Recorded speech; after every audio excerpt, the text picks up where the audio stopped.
This is the reading of Genesis chapter 41 from the Life Application Study Bible, New International Version. When 2 full years had passed, Pharaoh had a dream. He was standing by the Nile, when out of the river there came up 7 cows, sleek and fat, and they grazed among the reeds. After them 7 other cows, ugly and gaunt, came up out of the Nile and stood beside those on the river bank. And the cows that were ugly and gaunt ate up the 7 sleek fat cows. Then Pharaoh woke up. He fell asleep again and had a second dream. 7 heads of grain, healthy and good, were growing on a single stalk.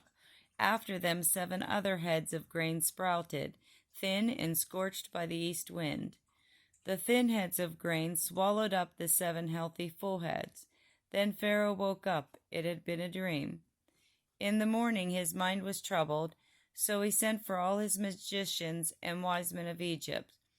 Pharaoh told them his dreams, but no one could interpret them for him. Then the chief cupbearer said to Pharaoh, "Today I am reminded of my shortcomings. Pharaoh was once angry with his servants, and he imprisoned me and the chief baker in the house of the captain of the guard. Each of us had a dream the same night, and each dream had a meaning of its own. Now a young Hebrew was there with us, a servant of the captain of the guard. We told him our dreams, and he interpreted them for us, giving each man the interpretation of his dream. And things turned out exactly as he interpreted them to us. I was restored to my position, and the other man was impaled. So Pharaoh sent for Joseph, and he was quickly brought from the dungeon. When he had shaved and changed his clothes, he came before Pharaoh.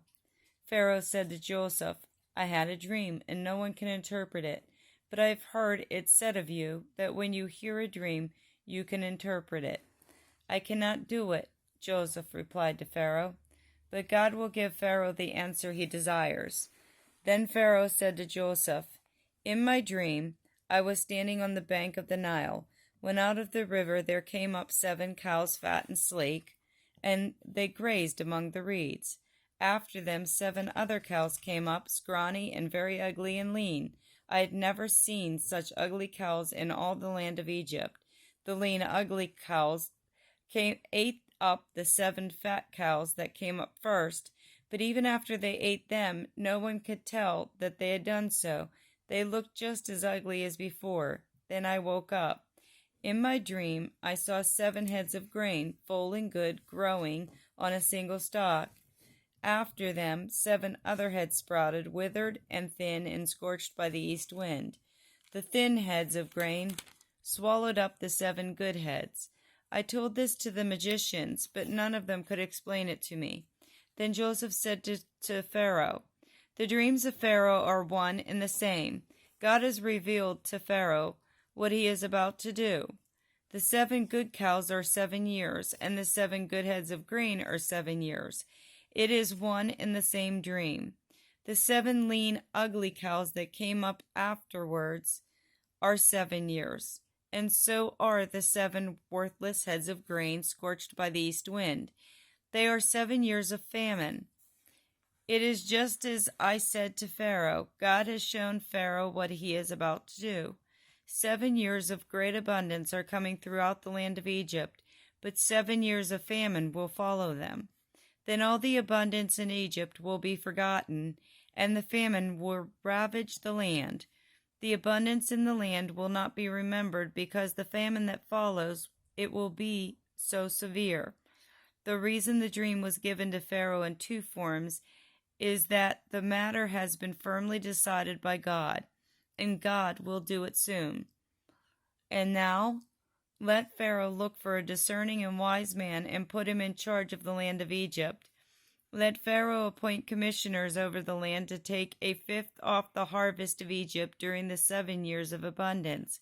They should collect up all the food of these good years that are coming and store up the grain under the authority of Pharaoh to be kept in the cities for food. This food should be held in reserve for the country, to be used during the 7 years of famine that will come upon Egypt, so that the country may not be ruined by the famine." The plan seemed good to Pharaoh and to all his officials, so Pharaoh asked them, Can we find anyone like this man, one in whom is the Spirit of God?" Then Pharaoh said to Joseph, "Since God has made all this known to you, there is no one so discerning and wise as you. You shall be in charge of my palace, and all my people are to submit to your orders. Only with respect to the throne will I be greater than you." So Pharaoh said to Joseph, "I hereby put you in charge of the whole land of Egypt." Then Pharaoh took a signet ring from his finger and put it on Joseph's finger. He dressed him in robes of fine linen and put a gold chain around his neck. He had him ride in a chariot as his second in command, and people shouted before him, "Make way!" Thus he put him in charge of the whole land of Egypt. Then Pharaoh said to Joseph, "I am Pharaoh, but without your word no one will lift hand or foot in all of Egypt."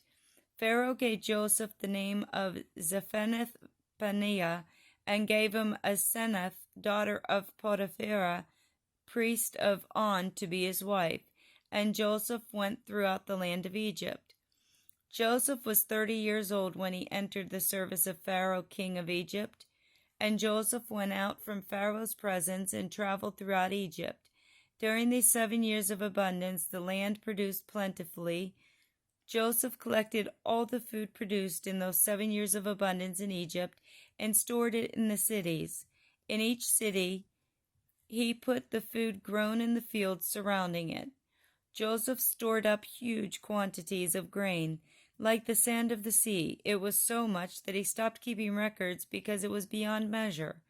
Before the years of famine came, 2 sons were born to Joseph by Asenath, daughter of Potiphera, priest of On. Joseph named his firstborn Manasseh and said, "It is because God has made me forget all my trouble and all my father's household." The second son he named Ephraim and said, "It is because God has made me fruitful in the land of my suffering."